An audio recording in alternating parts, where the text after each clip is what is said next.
Hello everyone, it's Hunter and welcome back to my channel. If you guys are new here, it is so nice to meet you. In today's video, I am sharing with you guys the books that I read in October. I set a goal for myself every single month to read 10 books, and I actually did not make it to 10 this month. I was super busy, or from October, I was super busy. I did a wedding almost every single Saturday except for the last one, and so I was super busy and I just didn't have as much free time as I normally would to read. So I only read 9 books this month instead of 10 or more, but I'm still super excited to share them with you. If you don't know, I post a video like this at the end of every month where I share with you guys the books that I have read throughout the month. They are all very different. I give you a brief description, I give you a rating, and just like my overall review of the book. And if you guys want to check any of them out, I have books on my, what's it called? On my Goodreads. So I read most books on my Kindle, but I actually did read 2 physical books this month. So I'm excited to share those with you. And that is all I have for the intro. So before we get started, I would love it if you guys would give this video a thumbs up if you like book content. I love making book content. I actually have one coming soon about rating TikTok books, and I'm super excited about that one. I've already filmed it, and I'm super excited about all the books that I talk about. So be sure to subscribe if you like book content and want to see that, and let's go ahead and get started. Let me pull up my Goodreads. Okay, so the first book is actually this one, and my husband gave me this for my birthday. My birthday is in August, so it did take me a little bit to get through this. I started it actually in August, but then all of the books I had on hold at the library became available at one time, so I kind of had to put this one on the back burner. But I finally finished it in October, and basically, as you can see, this is a historical fiction book based on this, but it's called The Fortunate Ones by Catherine Hoken, and I gave this one a 4 out of 5. I thought it was a really good story. It just didn't end how I wanted it to, which is why I docked off the point. But basically, you have this girl and this guy. One of them is about to marry a Nazi officer. The other is Jewish, and she is about, and he is about to be sent to a concentration camp, but they meet right before she gets married, and it's like love at first sight. And basically they spend the entire book, it starts from the beginning of the war all the way to like 10 years after the war is over, talking about the Nuremberg trials, war criminals and things like that, and it's their individual experiences through this whole thing, and they're trying to find their way back to each other throughout the whole book. And it was really good. It broke my heart the way that it ended. It did not end the way that I wanted it to, but that's okay. I still thought it was really good. I'm not huge into historical fiction, so I don't usually pick it up. It's not like my preference, but if someone tells me to read it, then I'm gonna read it, and I always enjoy it, so I don't know why I don't gravitate towards them more often. But Mason said that this cover looked like something I'd like, and it was actually really good. So like I said, I only docked to the point because of the way that it ended. So that was the first book, and I was actually so excited to have the physical copy to show you. Next is Such a Quiet Place by Megan Miranda, and this one gets 5 out of 5 for me because there was just like a moment where I was like, I was not expecting that fully. Basically, this girl, she was a college student, and she moves in with this woman. She moved in with this woman after her husband left her. She's like, you seem like you need a friend, so I need a place to live. Can I live with you? So they live together, and then she is charged with the murder of their next door neighbors, and she ends up getting released due to insufficient evidence. And basically the whole neighborhood is trying to figure out like what's going on, why is she here? They're scared of her, they don't want her around. There's just like a lot of secrets around the neighborhood, and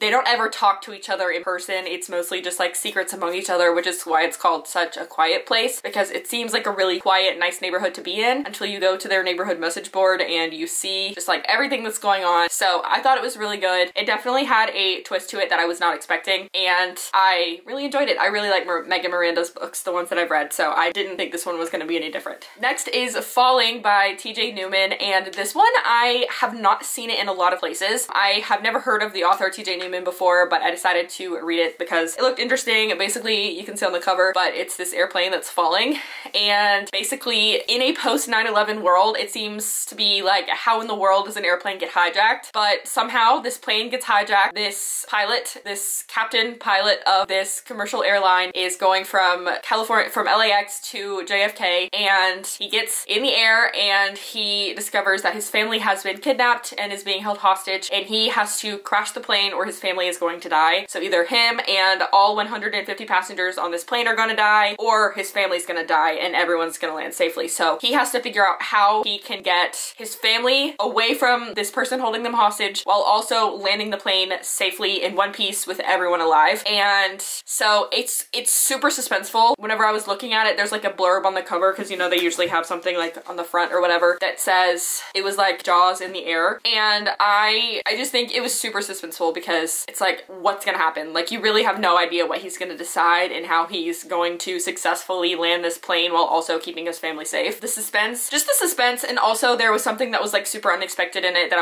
I don't know, it was just super unexpected. So I really enjoyed it, and I don't really read books about planes being hijacked because that kind of scares me a little bit, but it was a really good book, so 5 out of 5 on that one. Next is A Good Girl's Guide to Murder by Holly Jackson. It is the, no, that's not what it's called. It's called As Good as Dead by Holly Jackson, and it's the 3rd book in the trilogy of A Good Girl's Guide to Murder, and I feel like this, first of all, 5 out of 5. Fully 5 out of 5. This was one of my favorites for the month, and I have the physical copy, which is really nice. It's a newer book, so that's why it's hardback. But basically, this girl, the first half of the book, she is trying to solve a mystery, and the second half of the book, I can't really tell you because it kind of gives away the end of the first part, so I'm just not gonna talk about the second part, but I just thought it was really good. It's the perfect ending to this trilogy. It really rounds out all the characters and kind of brings the stories from the other 2 books like full circle. And also I just feel like if you're into young adult novels but you also like thriller novels, this trilogy is genuinely the perfect way to get the best of both worlds. I feel like a lot of thriller novels can be really graphic. I don't know, but this one is perfect, especially if you are newer into thriller reads and you're kind of wanting to ease yourself into it. I definitely feel like this is a good way to start with a thriller novel while still having the innocence of a young adult thriller or a young adult book. So there's that. I love that. Okay, I had to pause filming for a moment because I had to pee really bad, so sorry if we're moved or messed up or anything. So now, the next book. Where is it?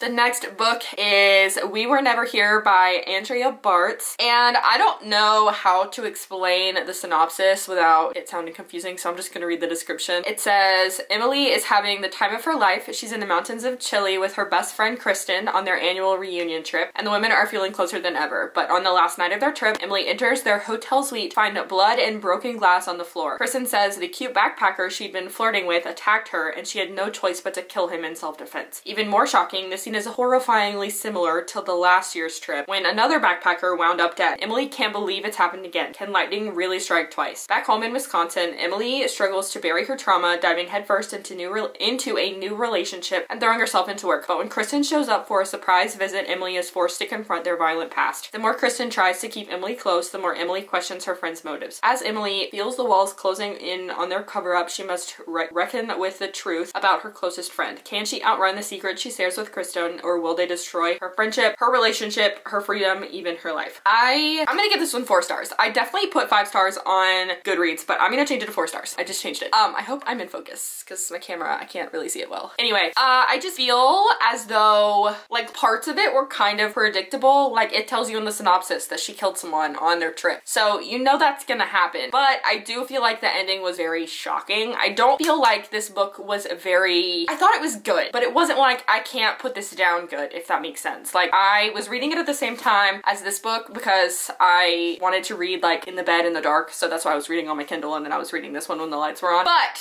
I just couldn't, it wasn't one of those can't put down kind of books. It was, I don't know, it was just kind of so-so, but the ending was pretty shocking. At least in my opinion, it was pretty shocking. Like I wasn't expecting it to end the way that it did, so that's why I do give it 4 stars instead of something lower. Also, if you guys are new here with my book videos, I'm usually pretty generous with my book ratings. If it gets anything less than a 3, it means it's absolute crap and you should not waste your time. Because I am super generous with my book ratings. Most of the time, I'm not super critical. If I liked the storyline and I felt like it was told well, then I'm probably gonna give it a 5 unless something just happens that I don't like. So there's that. Next is It's in His Kiss by Julia Quinn, and it is Bridgerton number 7. I feel like there has been a Bridgerton book in every single one of these videos I've done this year. I know I'm on the 7th book and there's been more than 7 months, but earlier in the year I was doing them 2 months at a time. So I did January and February, March and April, May and June together. So I only just started doing them every single month. So that's kind of why, but I've had it in every single one. If you are familiar with the Bridgertons, there are 7 siblings, and I mean 8 siblings, and there is a book for each sibling. So there is one more book after this about the siblings, and then there is a prequel to the mom story, or like the mom and dad story. So I have 2 more to go, but one like left in the like official, I guess, series end, but I was really happy with it. I just thought it was really cute, and I mean, it's a Bridgerton book, you know what's gonna happen. It's a Regency era romance novel, so I feel like it was fully expected to be the way that it was, but also I just like really enjoy watching the relationships come together in those kind of books. So that's pretty much it. I just like the relationship, so it definitely gets 5 out of 5 for me. Next, this next one, I'm gonna give it 5 out of 5, but I was annoyed at the ending. They both both die at the end by Adam Silvera. And basically there is this concept in the book called a death cast. It's like forecast. It basically tells, you get a phone call at midnight the day you're gonna die that says you're gonna die sometime within the next 24 hours. And so these two boys, they both get the phone call that they are gonna die that day, and there is this app called Last Friend, and they connect through this app called Last Friend. I'm assuming it's something similar to like a dating app, but just for friends. I've never been on a dating app, so I cannot confirm, but I'm assuming it's something like a dating app where you like swipe left and right, you share your interests, and then you decide to spend your last day together. And it's so that you don't have to like burden your friends, and the person who is like you're hanging out with kind of understands the turmoil that you're going through about like saying goodbye to the last day of your life. So that's what happens, and they become really good friends by the end of the book. And listen, the title literally says they both die at the end. Like, the title tells you what happens. So why was I surprised when it happened? I don't know. I read it really quickly. I thought it was really good. I just thought it told the story really well, and it made you really think about life. Basically, one of the guys, he's basically scared to leave his apartment because he's like, I don't want to die. I don't want to die. What if I leave my apartment? I could die literally the second I walk out of my apartment, or I could die at like midnight. So it could literally be any moment all day, and he's just freaking out because he doesn't know when it's gonna happen. His dad is in a coma, so he doesn't know like what's gonna happen to his dad, to his friends. He's so sad for his people that he's leaving behind, and the person that he spends his last day with kind of helps him to learn how to live and not be so scared. So he really gets a good experience on his last day, so they really like find themselves because they live like they're dying, because that's what happens. And so I feel like it does a really good job of telling you like you shouldn't be so scared of life, because death is inevitable for everyone, so you might as well enjoy yourself. That's kind of the story that it gave. So next is a book that I was anticipating for a really long time. I am gonna give this book a trigger warning, but it is False Witness by Karen Slaughter. I cried at the end of this book. I'm not gonna lie. I cried. I don't know how. This one 5 out of 5, like 100% 5 out of 5. I don't know how to, I also have to read the description on this one because I just don't know how to tell it other way. Lee Collier has worked hard to build what looks like a normal life. She's an up-and-coming defense attorney at a prestigious law firm in Atlanta, would do anything for her 16-year-old daughter, Maddie, and is managing to successfully co-parent through a pandemic. It was released in 2021. And is managing to successfully co-parent through a pandemic after an amicable separation from her husband, Walter. But Lee's ordinary life masks a childhood no one should have to endure. A childhood tarnished by secrets, broken by betrayal, be ultimately destroyed by a brutal act of violence. On a Sunday night at her daughter's school play, she gets a call from one of the firm's partners who wants Lee to come on board to defend a wealthy man accused of multiple counts of rape. Though wary of the case, she wants to keep her job. They're scheduled to go to trial in 1 week. When she meets the accused face to face, she realizes it's no coincidence that he's specifically asked for her to represent him. She knows him and he knows her. More to the point, he may know Lee, know what happened to her over 20 years ago, and why Lee has spent 2 decades avoiding her past. Suddenly, she has a lot more to lose than this case. The only person who can help her is her younger estranged sister, Kelly, the last person Lee would ever want to drag into this after all they've been through. But with the life-shattering truth of danger in being revealed, she has no choice. And also, I don't know why it's not staying focused on my face. It's driving me nuts. So the reason why I cried is because the sister Kelly is an addict because of the stuff that happened in her childhood, and the relationship that they have with each other, even though it says they're estranged,